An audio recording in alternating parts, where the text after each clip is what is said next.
me guess. You have some unwanted but stubborn belly fat that you would love to get rid of. In this video, I'm sharing 10 simple ways to cut that belly fat and keep it off. We're also going to be sharing a lot of other tips and workouts on our social media, so I hope that you will follow us there as well so that you can tackle that belly fat once and for all. The most important thing to understand about belly fat is that it's really rooted in stress. And this is why you can have a situation where you're pretty regular weight in the rest of your body, but then for some reason you accumulate fat around the belly. So because stress and belly fat really go hand in hand, handling and managing your stress is going to be a really important factor to helping your body let go of that extra fat. So understand that the whole reason your body holds on to fat in the first place is for survival, to help protect you from starvation. And the more that you are stressing yourself out, the more you're actually tricking your body into holding on to that belly fat even more. So, while it's not exactly easy to live a stress-free lifestyle, one thing you can do is actively make time to do things that are relaxing and stress-relieving. Going out for a long walk in nature is a wonderful way to not only reduce your stress levels, but also incorporate that physical exercise that would also help you get rid of that belly fat. Getting more sleep is another wonderful way to reduce the levels of cortisol or stress hormone that cause belly fat. And just consider that everything you do in your life that helps you live a more relaxed and happy life is literally helping you get rid of belly fat. The second way to lose belly fat is actually to stop doing sit-ups, or at least to stop only doing sit-ups. So here's what I mean. First of all, you can't spot reduce. So the idea that if you just do sit-ups all the time, you're going to just burn fat from your belly is really completely false. So if you actually want to be burning fat, right, getting rid of excess fat around the belly, you need to be making a big energetic demand on the body. And so the best way to do this is actually by working out the bigger muscle groups. So consider that your abdominal muscles are actually quite small compared to your leg muscles or your glute muscles. And those bigger muscle groups actually burn a lot more fat when you're working them. So you want to make sure, number one, that you're getting a good variety of different types of exercise. You're not just doing crunches. You want to be working out those larger muscle groups and doing full body cardio, because that's actually going to help your body to burn off that unwanted fat.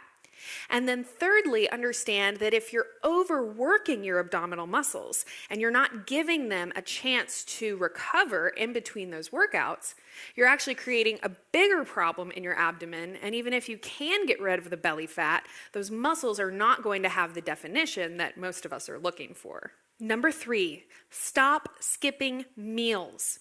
A lot of us who are trying to lose weight kind of have this feeling that if we just ate less, or if we just skipped a meal here and there, that we would actually end up eating fewer calories and losing more weight. But in fact, the opposite is true. So when we talk about weight loss, we often hear people talk about metabolism. That's basically how quickly and how efficiently your body burns fat for fuel. So actually the best way to boost your metabolism is to eat regularly scheduled meals. Now I know it's difficult to actually eat at the same time every day, but minimally you don't want to skip meals and you don't want to calorie restrict. Again, remember that the whole reason your body is holding on to that belly fat so stubbornly is because it's in this kind of stressed out, almost starvation mode. So the more that you calorie restrict, the more that your body is going to really cling on to that excess fat because it's trying to prevent you from starving to death. So eat regularly. Don't skip your meals. Make sure that you're getting an adequate amount of nutrients, not only the number of calories, but the quality of those nutrients. You want to make sure you're eating a healthy diet and eating regularly in order to help create that environment where your body is going to burn fat rather than hold on to it for dear life. So on the other side of that metabolism coin, and this is tip number 4, you've got to be getting some physical exercise every day. And you probably didn't need me to tell you that, but here's what you maybe didn't know. The low intensity exercise, like going for a walk or doing relaxing yoga, is actually still really, really effective for helping you burn fat.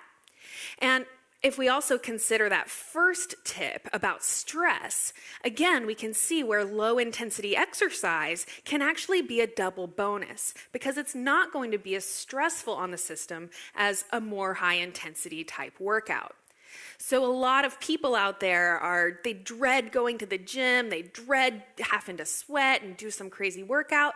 So what I want you to know is that it's totally fine to do lower intensity stuff. And the thing you want to remember is that if you do low intensity, you just need to do a longer duration. So the first 25 minutes of a low intensity workout like walking is really just burning off the sugar that's in your bloodstream. And it's anything after 25 minutes where you really start burning fat. So taking long walks, doing yoga classes, these are really, really effective ways of helping you burn belly fat.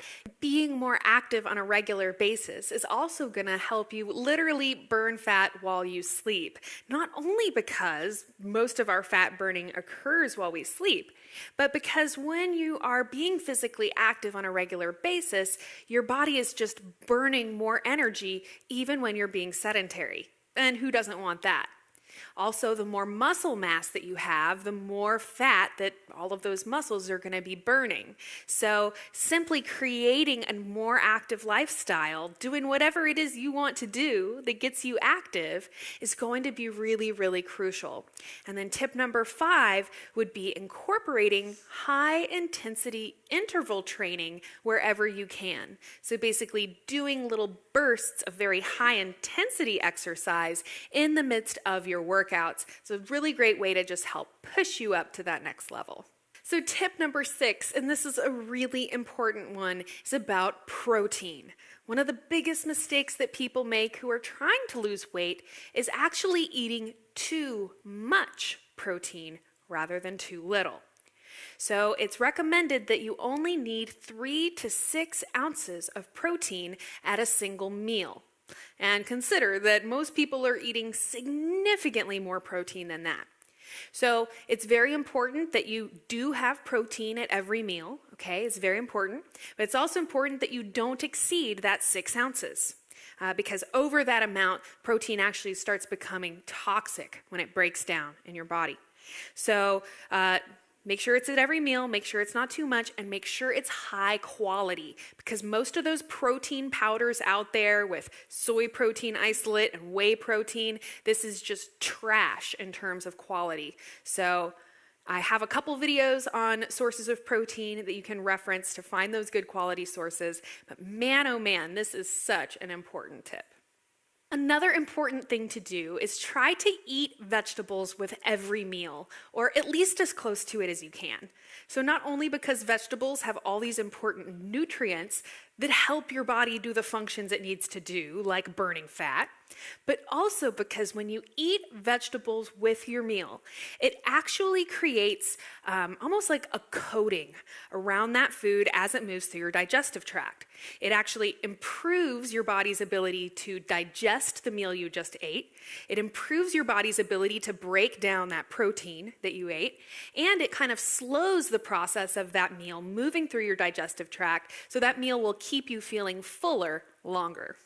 The 9th way to bust that belly fat is simply to eat your meals more slowly.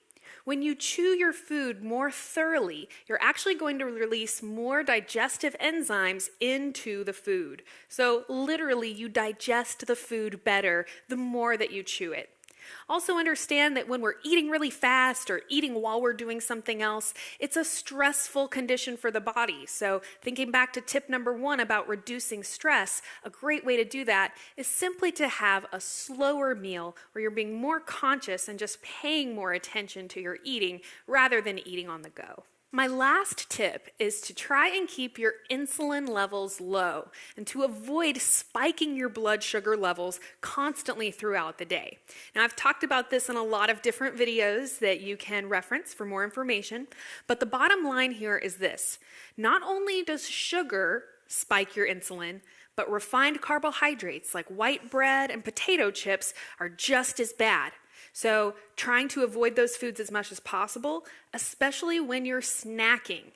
Okay, things like healthy sources of fat, all right, nuts and avocados are good examples. They're going to have a minimal spike on your insulin. So using healthy fats for your snacks is a great way to keep those insulin levels low between meals.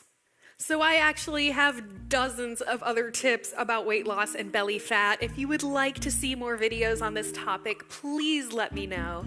Definitely let me know if you have any questions about anything that I've shared here today. And I hope that you'll subscribe to Psyche Truth so you can come back and join me again in my next video.